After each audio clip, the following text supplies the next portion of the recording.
This panel today then will take us a bit farther in getting some perspectives here at the regional level and trying to understand how do we connect the dots. We have this activity going at the global level, but what are you doing at the regional level or country level? And is there a way across these divides to link dots for an unprecedented synergy and catalyzing action? So with those opening remarks by Mr. Murata and myself, I hope we've set the stage for what we'd like to talk about this afternoon. The specific questions, what we'll do is take a little bit of an innovative format. This is the formal part. Now I'd like to try to transition into an informal part, and we will invite our panelists today, high-level panelists coming in from different sectors to give their opinions. I will pose just 2 questions to them and give them each about 5 minutes to give their opinion, and then we'll turn it to you in the audience and ask you for your reflections on this, and then we'll go back and take the second question. So in so doing, I'm hoping that the ideas and synergies, and it's okay if you start repeating what your colleagues have said, because then it means we're onto something. I use the rule of 3. When I hear 3 people say the same thing, I think we really got something. When I hear 5 people say it, I say, all right, we're on a roll. When 10 people say it, I know we've got a movement, and it's really exciting. So it's okay to start saying the same thing your colleagues are saying. So as I call your name, my distinguished panelists, I would like you to come up here and join me on the stage, if you would. Our first panelist, Kabir Hashim, is the Member of Parliament in Sri Lanka and the leader of the South Asia Parliamentary Forum. Mr. Hashim, welcome. Next, Shiva Kumar, Professor Kumar. He's the president of the Professional Development Associates in India. Next, Ambassador Qazi Imtiaz Hussain. He is the ambassador of the government of Bangladesh to Thailand, here in Bangkok. Vinod Thomas, who is the Director General of the Independent Evaluation Office at the Asia Development Bank.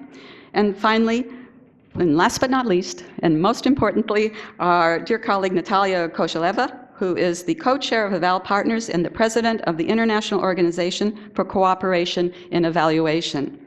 Welcome, ladies and gentlemen. You have your chairs there. They've been given the question ahead of time, so hopefully they have had a few thoughts. I think you all have on the one pager also the questions, so you've had a chance to think about that. So with that, I thought I would join you in the audience from the floor to pose the questions and try to shift now into more of a dialogue. And this has been a little formal, but I would try to now transition to a little more informal process, a little bit like TV talk shows. So let's hope it works.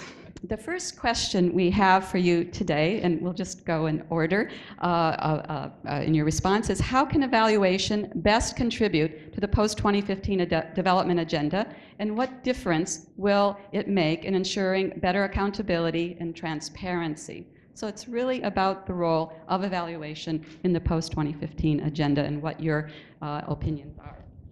So we would like to start with Mr. Hashim. And there's mics. Is it on? They have to push the button. Yes. Yeah, it's on. Thank you. Thank you, Deborah. I don't know whether they've started with the right person because I'm a politician. And I might not give the mic back to anybody else. Anyway, I have been told how much time I have, therefore I'm going to get down to the point. Well, to answer the first question, my take on this would be that in today's context, there are hundreds of public sector development projects being implemented by countries all over the world, and especially in developing countries where there's a very high level of poverty and inequality. And on top of this, the development world depends a lot on donor funding and on foreign borrowings. So it becomes very relevant that there is a lot of accountability, and so for the future. Back in my country, in Sri Lanka, we believe that there's no such thing as a free lunch. And today, in that sense, we are living in an era where the public are asking for transparency and accountability in terms of the funds that are being used. And on top of that, while there is a limitation of resources in the world, there is a question that there is a need for evidence-based policy making because of the limitation of funds. So putting these together to go forward from 2015 to take forward the development agenda, the question of accountability becomes very important. But there's also an issue that we have information. We have enough information. I think we have too much information. And the question is information overload. I remember a saying from Einstein, which is very relevant. Not everything that counts can be counted, and not everything that counts is countable. So when you look at it, how do you use the information? How do you sift through the information properly and get it to the people who will need it, who will be able to make use of it? And in this sense, I looked at, even if you look at the agenda today, and if you look at the questions, I noticed that there's a reference to government, there's reference to the UN, to the NGOs, to the WOPES, but there is no reference to politicians. I feel like the odd man out here. See, this is an important thing. If you're going to move forward, there needs to be a closing of the gap, which is very important. And I think that they have been left out for a long time. And it's possibly because I wear two hats. As an evaluator, I go to evaluation conferences, meetings, and I hear everybody saying, you know, the politicians never listen. They don't care. They don't know how to use evaluation. But have you ever tried? Have you ever tried reaching out to them, bringing them into the process, making them understand that evaluation is is a tool that is ideal for them more than anybody else? That it is not a tool against them, but for them. If the evaluation community has really worked on that angle, maybe it would make a difference. That's a side that I see from wearing the political hat. I would say that we need to engage politicians, parliamentarians, and we need to strengthen the enabling environment if we're going to move forward with the development agenda in 2015.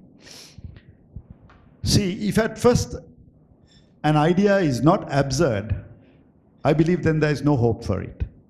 So we built on an absurd idea. We looked in South Asia to get a group of parliamentarians from different South Asian countries and to come together and form a parliamentary forum for development evaluation. We had dreamt about this since 1999. At different forums we spoke about this, it never worked. And in 2013, we got the act together, and we, from 9 South Asian countries, for the first forum we had in Nepal, in Kathmandu, we had just 3 parliamentarians. Then the next one in Sri Lanka, we had 8 parliamentarians out of the 9 countries. Each country had a representative. And we formed the Parliamentary Forum for Development Evaluation, and we are working closely with Marco. We have done a lot of work with Eval Partners, and we have set up the forum. We have looked at what it needs, and we've even identified what the WOPES should do in how to engage parliamentarians. How do you get parliamentarians to get engaged in evaluation? We also have looked at why parliamentarians need evaluation. And we've developed a lot of things. I won't go into those details. But if evaluation is to best contribute to the post-2015 development agenda, I believe that one of the important things is to strengthen the enabling environment, and in strengthening the enabling environment, engaging political leadership is very important. Because for one thing is that politicians or parliamentarians, I have never seen them being invited to evaluation forums, but if you do bring them in, and if you work with them, I'm sure you can get them engaged. The other thing is about evaluation reports. How to make it friendly, how can it be usable? Most politicians have just 10 minutes in a day for reading time. That includes the newspapers. So if you give them a 100-page evaluation report, they're not going to look at it. So how do you change ways in the future so that it'll be used?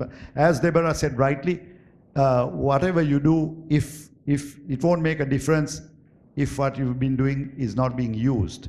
Who are the end users? Eventually, who are the decision makers who will take the report, look at it, and who will have the power to use that report to make the change?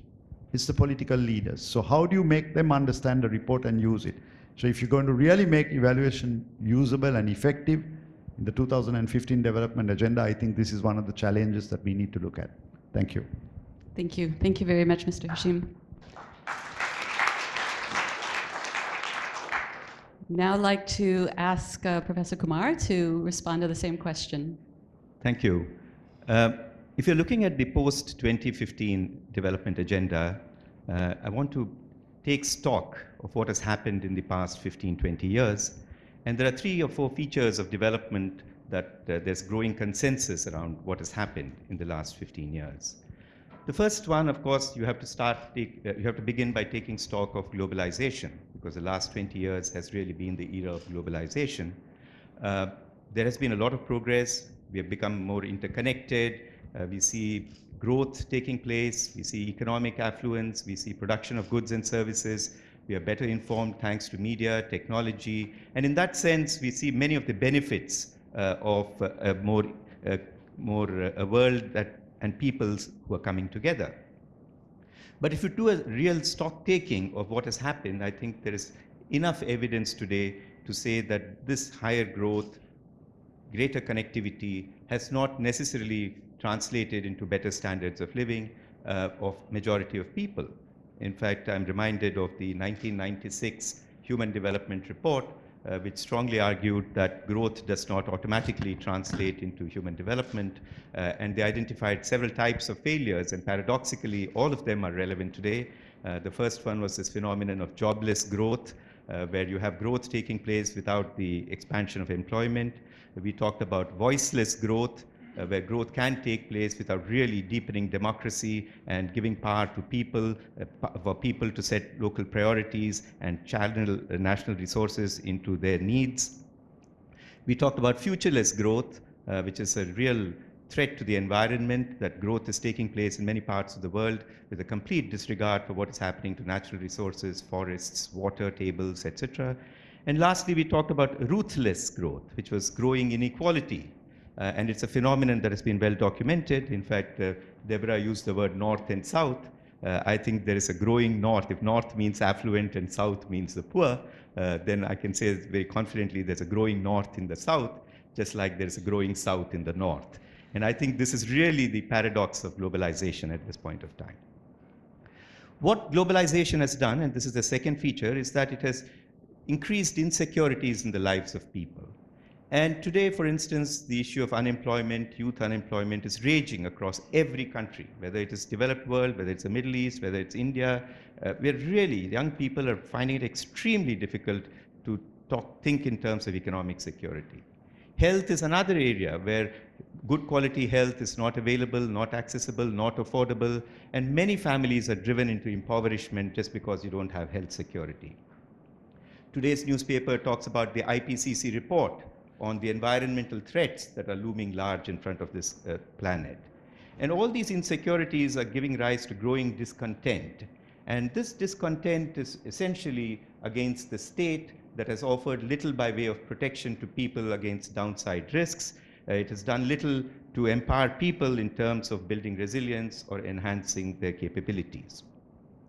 The third feature which I want to do and link it to evaluation is governments in power are finding it extremely difficult to govern societies. And there are many reasons for this, and there are good reasons for this. The first one, of course, I think people have become very much conscious of their rights and entitlements. Thanks to communication, thanks to advocacy by civil society organizations, people are now beginning to demand what is entitled to them in the constitutions. Greater awareness, and I think the media has played an extremely important role. If you come to my country, we always say the other half in the villages, in the tribal areas, now knows how the better half lives. So when they see the lifestyle that we have and the kinds of cars and houses and we have, it's a real challenge to governance on how do you maintain a sense of equity. And so there's growing public restlessness in these societies, and this growing public restlessness is actually an opportunity for evaluation to contribute to public debate and public discussion. The question against this backdrop of globalization, rising insecurities, and the challenge of governance becoming so much more complicated, the question that Deborah poses is how can evaluation best contribute to the post-2015 development agenda? And I want to make 4 brief points. And the first one, of course, I emphasized yesterday, and Deborah mentioned, the need for evaluation to be embedded in the practice of democracy. India, as you know, is going into national elections where 800 million people are going to vote starting next week and over the next 6 weeks. And if you look at the debates and discussions, it is one political party demanding accountability from another political party. So the Congress saying that you haven't done enough, and the BJP saying you haven't done enough. And so the whole debate about accountability is between one party and the other. And we have to recognize that democracy is more than about elections and one party holding the other party accountable. It is accountability to people at the lowest level of governance and for accountability to communities. And we don't see much of a conversation in terms of how evaluation can contribute to that level of practice of democracy. The second point I want to make is that if evaluation has to be useful and more relevant and contribute to the post-2015 development agenda, evaluation must rest on the foundations of equity and ethics. I think Deborah already talked about ethics. We talked about yesterday honesty, independence, integrity, and the courage to speak the truth when you find something is not working. And it's not often easy because any evaluation is inherently a political activity. There are power groups involved. You're going to upset somebody and not upset somebody. And so it's not easy for evaluators, even if you follow the most scientific approaches, to be actually come out as being ethical and subscribe to values that are fundamental to the promotion of good evaluation. Third point I want to make is for evaluation to be more useful, we must recognize that evaluation cannot flower in a vacuum. And this is what we are finding in India, that you need a very strong national accountability framework. India enacted the Right to Information in 2005, which was seen as a major legislation empowering people who could now demand explanations and get information from the government. But that is not enough. We have now been pushing for pre-legislative processes. If the government wants to introduce a new policy or a new legislation, you must consult with people. You must build a certain consensus. You must build ownership of these things through pre-legislative processes that are fundamental to the functioning of a democracy. You have to complement the right to information and pre-legislative processes with other laws. For instance, we are talking about a Service Guarantee Act, that basic services should be guaranteed to every citizen by law. This has to be backed by a Grievance Redressal Act. That is, if the entitlement, you are supposed to receive an entitlement, you don't get it, whom do you go to complain to, and what kind of grievance redress mechanisms are in place? We are talking about Whistleblowers Act, because these are not, when you are demanding accountability, you have to offer protection to people. At the same time, we are embedding social audits and public hearings into a large number of public programs. So you really, for evaluation to germinate and blossom in these societies, we have to think in terms of a larger platform of accountability framework. And the last point I wanted to make is on the use of evaluation. I think the point has already been made that you have to put evaluation in the hands of people. That's how you empower people. That is easy to say. But the fundamental thing that we have to really go back again and again and again is if we do a good evaluation, if we can hold governments accountable and those in power accountable, then that information has to be reached to people in many diverse ways, whether it's translation, whether it's easy communication, whether it's social media. The media, by the way, is beginning to play an extremely important role, and we have to use the media, feed them with evaluation results to give voice to the voiceless. And I think today, if you come to my country, the number of instances of public discontent where people have been displaced, where people have not been compensated, where tribal communities are being thrown out of where they've been traditionally staying because mining companies are coming in, it's an issue. And so giving voice to the people, giving them voices of protest, and helping evaluation really feed into those kinds of organizational protests and movements which civil society organizations also champion, should become the way evaluation moves forward. This morning, I think Indran Naidu made a very interesting statement. It's actually an economics law called Say's law, which says supply creates its own demand. Those of you who are economists will know that saying, supply creates its own demand. And that is fundamentally the challenge of evaluation today, that if we do good evaluations, if you can make them effective, they put them in the hands of people, you demand accountability, you see a change, put public pressure on governments to perform, the demand for evaluations will go on increasing and becoming much more relevant in the post-2015 agenda. Thank you. Thank you, Professor Kumar. I'd like to now invite Ambassador Hussain to provide his reflections.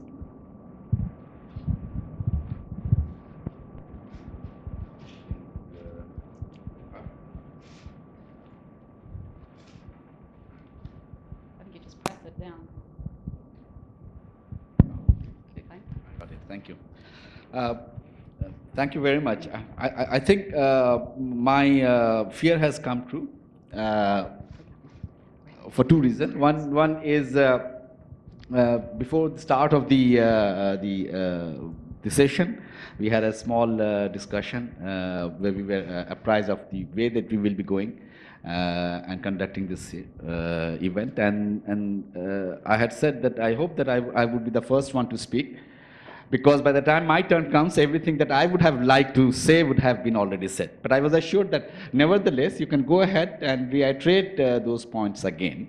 And then perhaps that will reinforce the belief and understanding that this is perhaps the way that we should go about. Now, a very fundamental question has been asked, whether evaluation is relevant or not, isn't it? And is how much is it relevant in post-2015 context? Now, I had posed myself also this question, and I was wondering, being a non-technical person, being far away from evaluation regime per se, how should I address this issue? Should I be sounding very technical, very intelligent expert, knowing everything?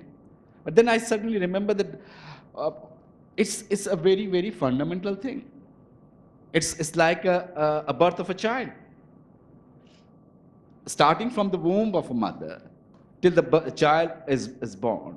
And then thereafter, evaluation is a part and parcel of the creation. And if you really want a creation to survive and survive well, you have to look after it. You have to assess how good the mother's health is, how good the child is doing in the mother's womb, and after birth, is it really taken care of? Whether nutrition is enough, whether medication is required. So the very fundamental question, whether evaluation is required or not, I think is taken care of. We do no longer require to justify that evaluation is fundamental if we really want to achieve development that we, the governments, and we, the government servants, are supposed to carry on. Now, if that is so fundamental, then why have we again gathered today and again set 2015 as the International Year of Evaluation? Something must be wrong with evaluation. As you rightly said, that evaluation perhaps has not reached the place it should reach to make a difference. We have heard a distinguished panelist saying the relevance of today's world, the impact of globalization, very eloquently said, the impact of national legislation in creating greater awareness, creating the right and a sense of right to information. We in Bangladesh as well, we have also enacted a Right to Information Act. And what I believe is fundamental for a good evaluation, an evaluation to be relevant is to have its quality in the first place, and also understand the nuances and the subtleties and the context in which it would be used. Policy making is essentially a political process. I have full faith in the independence and full respect to independence. But if that leads to an aversion to a result, that difference that we really want to make would not be forthcoming. At the national level, I believe evaluation, first of all, has to be meet the quality, first of all. Second of all, it has to be contextualized in the context that we are understanding, the cultural context, the social context, the economic context. Not every country is at the same level of development. And it is not that the governments are not willing to take on board evaluation and its result. It is the capacity of the government, it is the capacity of the people that perhaps causes a sort of a hindrance towards greater delivery. Now, how do we make it accessible? First of all, I believe there has to be a sort of a movement to create a sense of right, a sense of demand for evaluation. And now this is happening. This is taking place across countries because of the technological improvement, because of information revolution that has taken place. We are on Facebook, we are on Twitter, the questions are posed. There is a greater sense of entitlement among the people. There are a number of stakeholders. It's no longer the donor and recipient who are the only player and who would like to see the results, the outcome of a particular project or policy. We have a civil society. We have got NGOs who are also a big stakeholder. So the demand is perhaps being created, but it also requires a greater dissemination of this entitlement, the sense of entitlement amongst the people. Media would be certainly very, very helpful and should be used in its maximum extent. There should also be an effort to create greater awareness. This aspect, I believe, will push the governments to go for greater accountability. And through accountability will come the transparency. There's some of the very basic feature of evaluation. One of the things that I felt was to look at my own country, how we are doing. We have, of course, an evaluation unit, a division in the Planning Commission, which was set up very soon after the independence in 1971. It was set up in 75. It has evolved. And the focus of this monitoring unit was to see the implementation of project at the pre-project period. During the project implementation, they would do the cost-benefit analysis. We'll see whether implementation is on time or not. And then thereafter, it will go for the usual post-implementation evaluation. Now, that perhaps in certain setting was okay and it was fine. But now that there is a greater demand, not only on the government, but also demand from the parliamentarians sitting in this different parliamentary standing committee, where they require greater information. That has pushed the government to look a little bit further, which is looking into evidence-based monitoring and evaluation, which has now been put in place. It is a process, a work in process. It's started in this during this 5-year period, 2011 to 2015, and it will be continued. The whole idea of having it to relate to 2015 would be to look at the past, whether MDGs were met, if not, why it didn't work, or where it did not work. And if we are going to have the SDGs now, 2015 and beyond, then what should be the criteria? How do we look at that they deliver on the promise that they make to deliver? That would be fundamental, I believe. Thank you very much. Thank you, Ambassador Hussain. Very, I always find very enjoyable to hear non-technical comments about this, so thank you. Next, I'd like to ask Mr. Thomas to also respond to the question. Thank you very much. And I should mention, I have been charged with timekeeping, which is actually my weakness in life, but I've got a red and a yellow, so if you get a yellow, it means you have another minute. If you get a red, it means wind up. hope we won't get to that. Yeah. It's great to be here. Thank you very much for this invitation. This is a group of practitioners and empathizers of evaluation, and great ideas are at the table. So the key question, just to reiterate again, is that we are at a crossroads. 2015 is around the corner.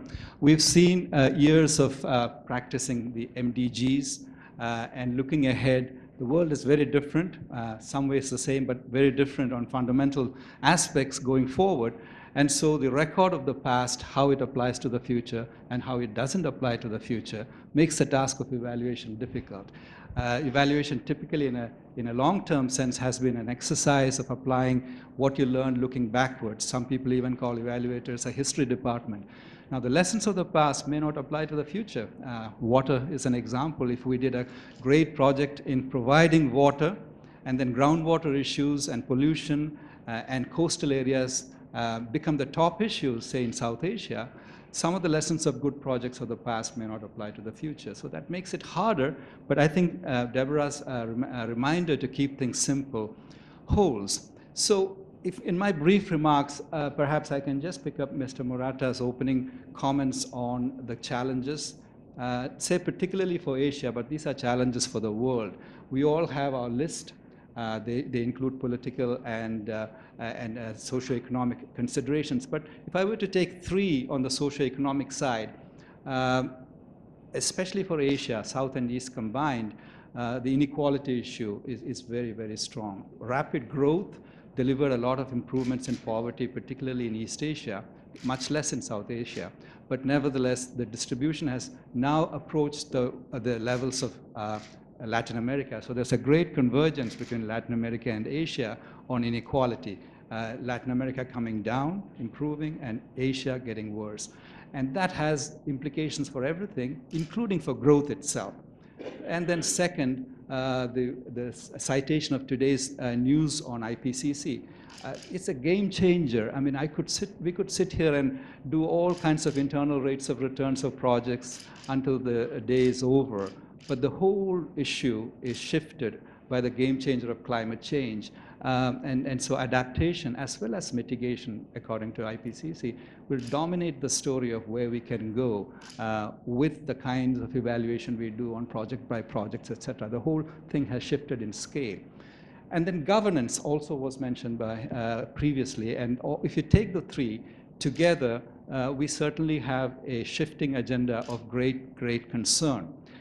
This against the background of good lessons of what can be achieved. So let me just mention three things really to complement what has been said so far.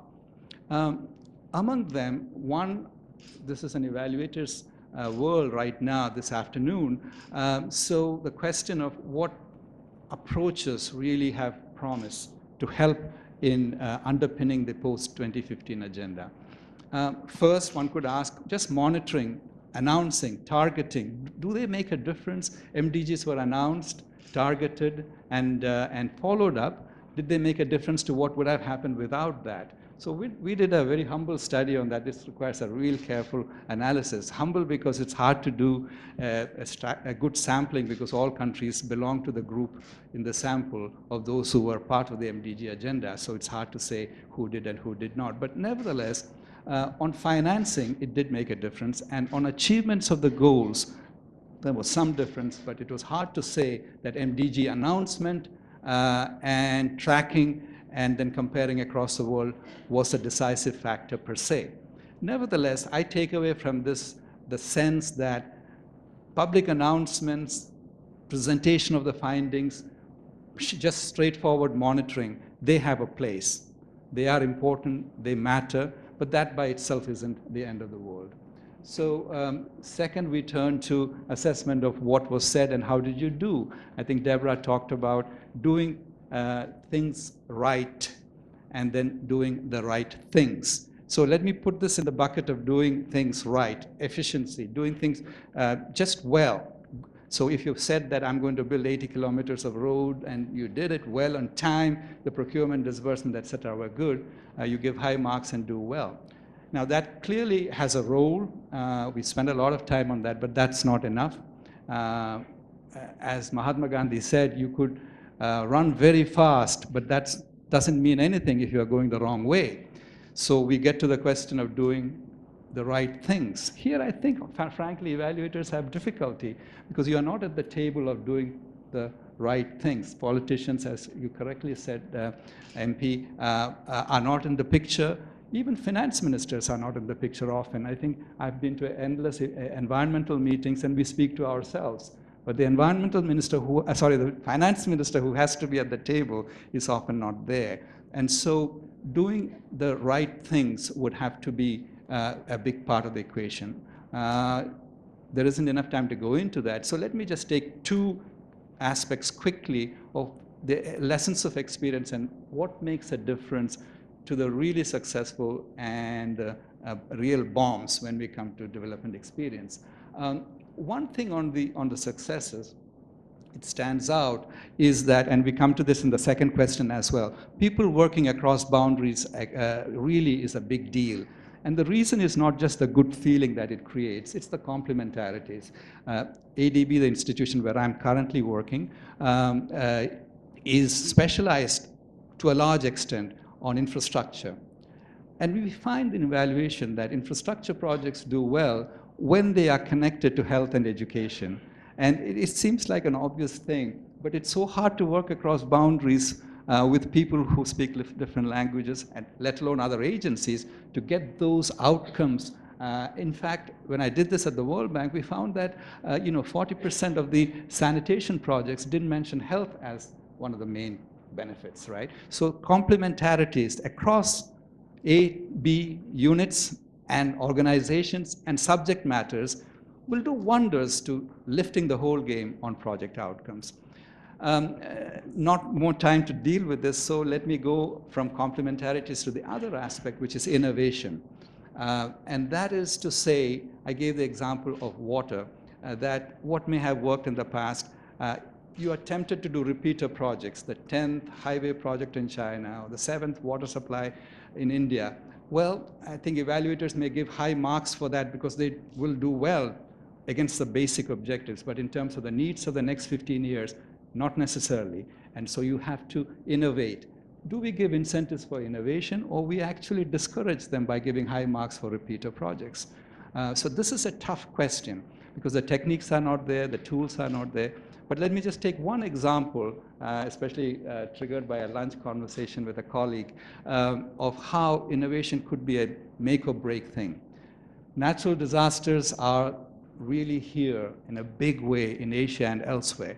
In this connection, projects that deal with them after they strike do fairly well. Now, we can have a big discussion of the differences between various, especially with respect to partnerships, which is the next question. But there is a question whether doing well on response and evaluators' role in assessing them is going far enough. Firefighters spend 5% of the time fighting fire and 95% of the time preventing fire. So when we did this evaluation, one at the World Bank, one at the ADB, those projects on the infrastructural aspects were pretty good. I mean, they are what you like to see in terms of delivering the response. And so the question of how you have to build in prevention, especially if the climate change story is so real, and this is going to happen, and countries are going to be hit again and again, the prevention side really becomes just as important, in some respects even more important. And so putting that on the table and building in encouragement for innovation from the evaluator side, to me, is the single biggest agenda item to make evaluation relevant in the 2015 agenda. Thank you very much. Thank you, Mr. Thomas. And finally, Ms. Koshilova, your perspectives, please. Hello. I am a practicing evaluator, and here I'm representing the global community of people who came together to promote the profession of evaluation. And oftentimes when I go to do evaluation, I really see that people who are program beneficiaries and people who are program staff who do the programs, they see evaluation as a burden and even as a threat. And I really hope that after 2015, the evaluation and evaluation practitioners will be more and more seen as people who are not to kind of find what your problems are, but are people who are there to help you to get better outcomes. And evaluation is a profession that contributes to improved quality of human lives. And so we are not seen, we're really seen as people who support the programs by helping them to get the evidence and make sense and to improve the processes, to improve the outcomes. And actually, I guess if the profession will be moving in this direction, the indicator will be that people on the program level, instead of dreading the evaluation, will be really demanding it. And they see us as people who come to support and help rather than someone who comes and gets.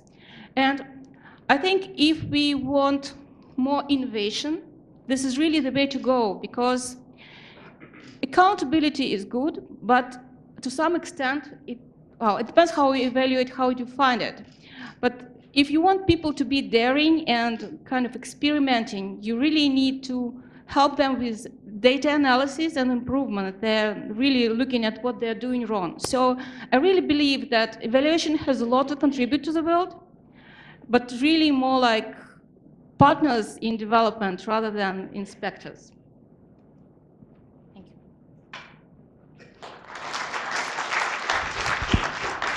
Thank you. Thank you very much, Ms. Kochelev. Very poignant and very concise. Very much appreciated. So now, audience, it's your turn. And we will take 25 minutes. We will allow the audience reaction to any of these comments or any statements. We have other high-level officials here, other ambassadors. I also welcome you to make comments and reactions to these questions, and the rest of you as well. I would like to provide that opportunity first to our other ambassadorial colleagues who are here, if you would like to make a comment. And please, everyone, introduce yourself before you speak. Thank you.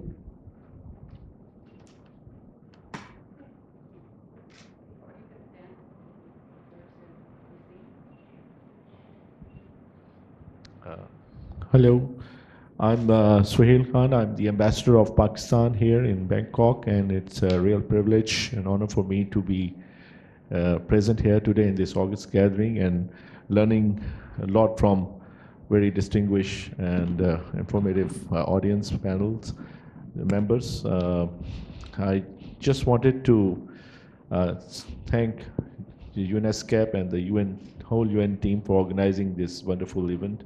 It's an event of its own kind. First time, the word which I used when I met Deborah this afternoon, that it's very intriguing and mystifying for me to see this word evaluation, because we in the government service usually are scared of auditors and evaluators. But after listening to a whole gamut of various perspectives here, I must say that my thoughts are also getting transformed. And it's a new learning curve for me myself. So I would like to thank you once again for that. Now, coming back to the subject that we have gone through, and the 2015 agenda, beyond 2015, and MDGs, everybody has spoken here, who has spoken here from his own perspective, has really generated new thoughts for the 2015 agenda, in my opinion, is that because this is which I understand is an integrated sustainable development. But my question was that in many countries, including of my countries, which have lagged in the progress of achieving MDGs, common people, they don't understand these words MDGs and what sort of developmental strategies that UN and the other international organizations are preparing in their computers and sharing that with the government.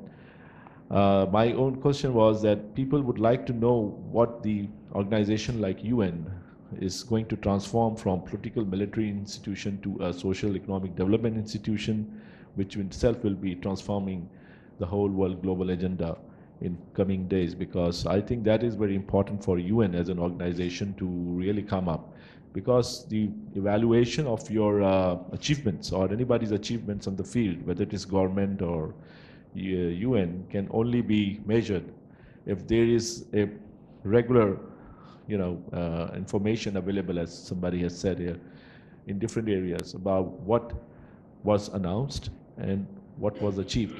As I was telling you during our luncheon time, that our main failures, bureaucracy's main failure in most of the countries, not all, is the follow-up, where we talk a lot, we announce a lot, we write a lot, but on the follow-up, we usually fail. And that's why people are losing their confidence on the government organization or international organization, if I may say so. Although a lot of people in the society do believe that international organizations do play some important roles, where the NGOs have now taken over important role in many areas. They think that these are essentially supported by international organizations.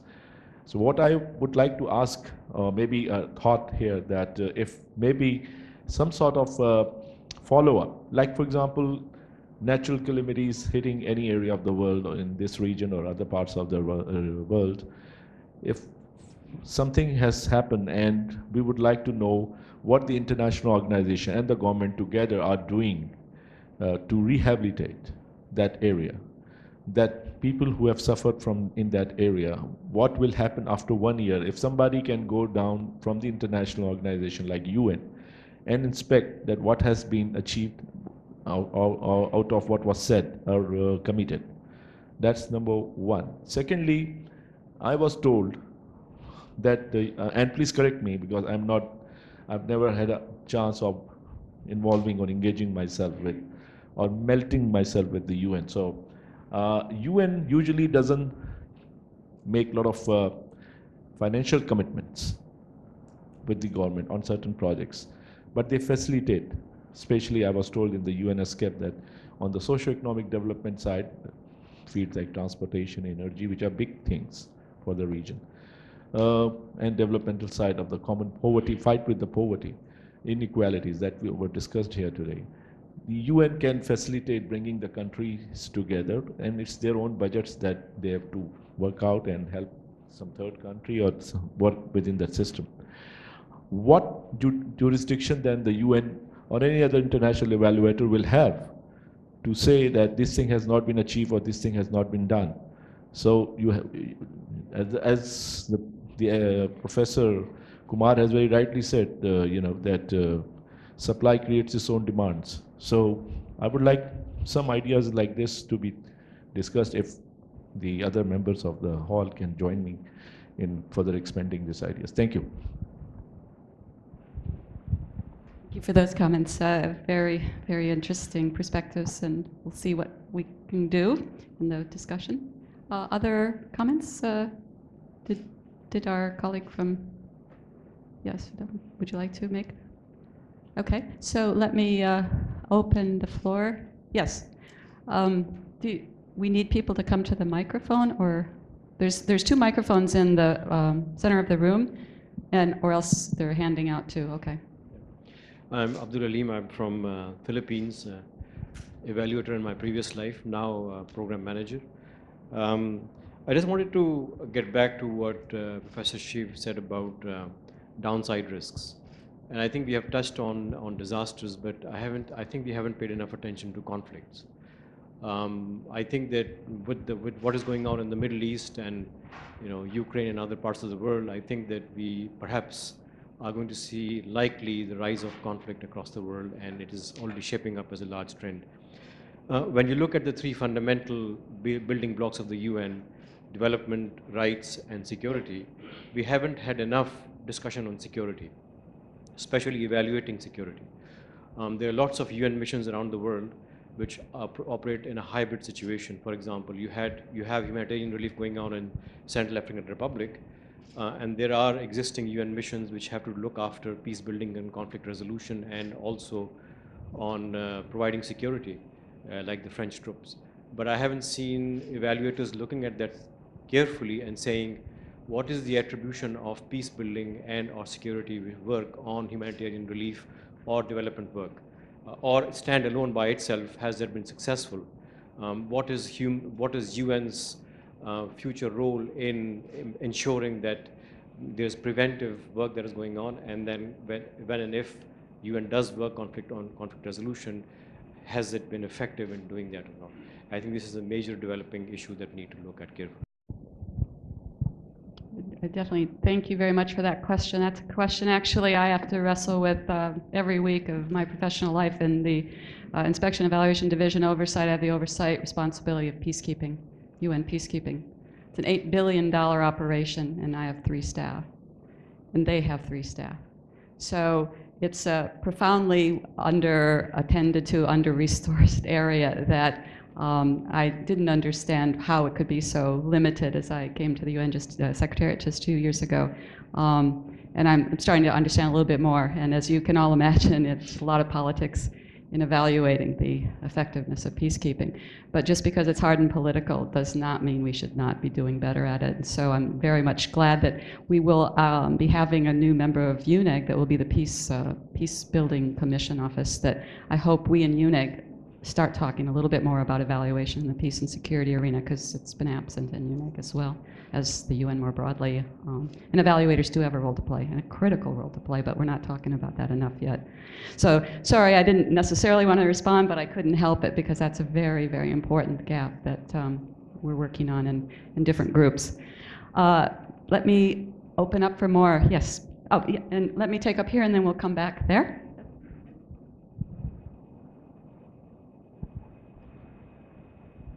Thank you. Good afternoon. I'm Ambassador of Bhutan, and my question doesn't necessarily represent my government's view. I hope my headquarters don't hear this, but well, it's a poser, and let me play the devil's advocate as having qualified myself as a citizen of the world. I think eminent speakers have spoken very eloquently about evaluation. And to play the part of a devil's advocate, and I think one of the immediate speaker before me talked about conflicts, and here we are talking about evaluation. Do we get a sense from the press and the coverage, the attention, that who are we evaluating? Is it correct to surmise that that we are just evaluating the developed or developing world, or the South world? What about the issues that impact on development, especially in terms of, we talked about peace and security. What about trade? What about climate changes? How do they impact development agenda? And shouldn't we, isn't it time that we also look at this in an aspect that we evaluate the South and the North and find out what is causing what? I think it's very important and timely, especially on the cusp of the end of the MDGs. Is the MDG, do we evaluate MDGs itself? Because one of the perhaps flaws of MDG, if I may say so, is that we all assume that everybody's starting from the same block. Is it too categorical? What about social agenda, for example, well-being? How are we measuring it?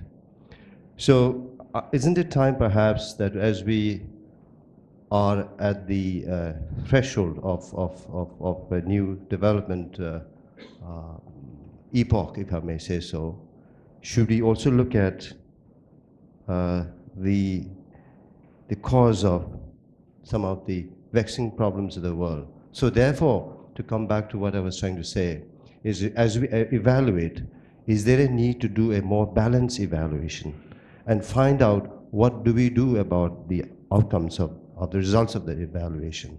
What are the standards of the evaluation? These are some of the questions I thought I should pose here this afternoon. Thank you.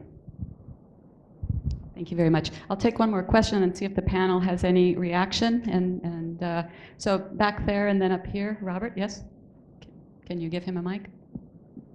Hi, my name is Kim. I'm working in the ESCOP. I understand that your first question is the role of the evaluation in the context of post-2015 development agenda. So I'd like to combine provide my view, and then I would like to get some your feedback from the panelists. One is that I think is really sometimes needed to see some kind of the paradigm change of from MDG to 2015 development agenda. So that's why, according to that, this evaluation or the role has to be changed. For example, MDG roles is very singular target goal. For example, electricity provision, kind of the water supply. But this MDG's 2015 development agenda indicator strategy more complicated, interdependence of some indicators each other. So evaluation is more tough, more complicated, more difficult. So I think the evaluation learning should be to provide more strategy skills from MDG to post 2015 development agenda. So how to provide the evaluation very appropriately. So now the evaluation team's role is to participate in the formulation process to make the more evaluation able indicator development. So that's, I think, is the most important role of the evaluation at this moment. Thank you. Thank you. Okay, we'll take one last question and then ask the panel to comment. If you have comments, panel, be ready. Thank you very much. Introduce yourself. Sorry. I'm Robert Schröck, and I want to talk about, because I'm also tasked to think about utility of evaluation in UNEC. And this has been extremely thought-provoking, and I think the task is much bigger than I feared it already is. Because what we're hearing is that we actually probably in the post-2015 development agenda, we missed some of the stakeholders. We have not thought who else might have to use this evaluation and how we can move this forward. And I'm also hearing our toolkit probably needs to adjust, because looking just backwards is not good enough in a global development agenda post-2015. So this is just a very brief reflection, and it scares me a bit if we really want to address that comprehensively. Thank you, Robert. Thank you for sharing your fear. Panelists, does anyone have a comment or a reaction to any of these questions? Yes?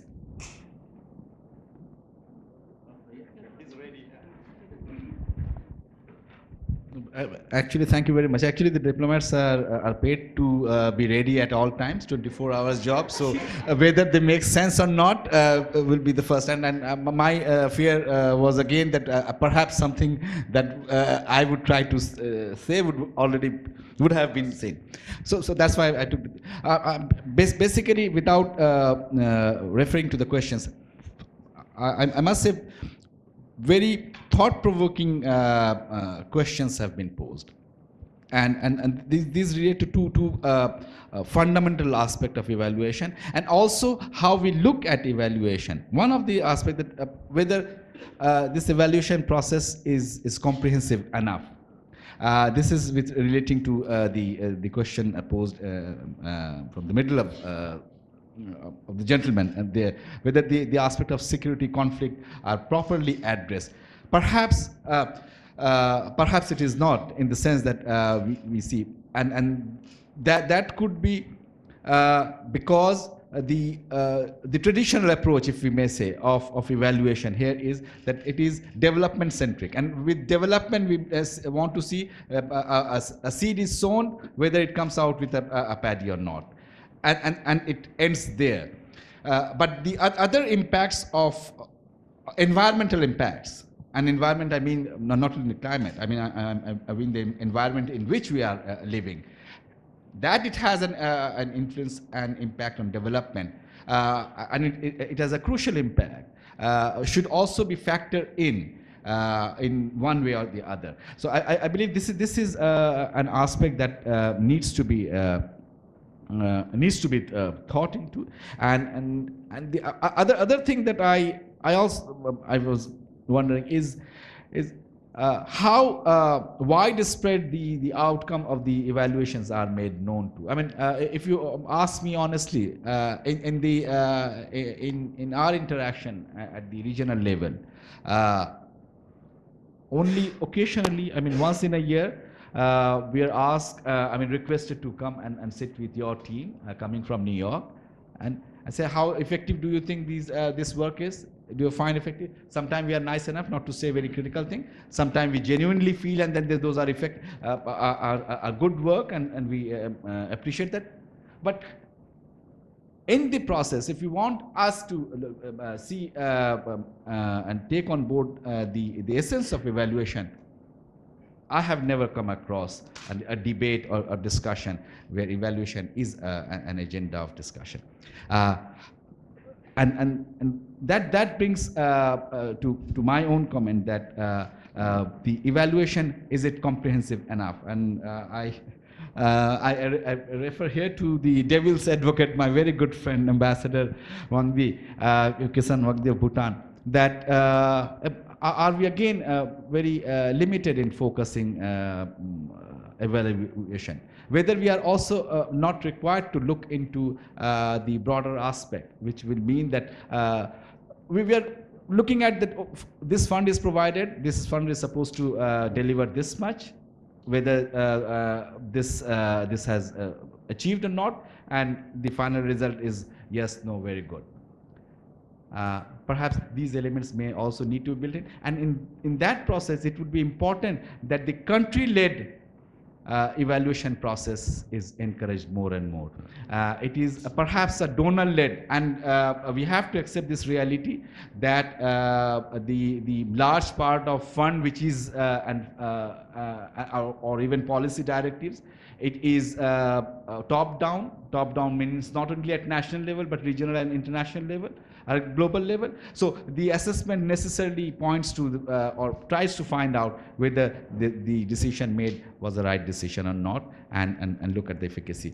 And in one sense, I think it is very important to see the effectiveness, efficacy of evaluation or of a program, is to try and build into social audit, which is in India. I think it's a fantastic thing. You ask the people on the ground at the community level, have you got something that you are promised, or are you really happy with it? A bridge may be built, but did you really want it to be built, or did it cost $1,000, or shouldn't it be a $500?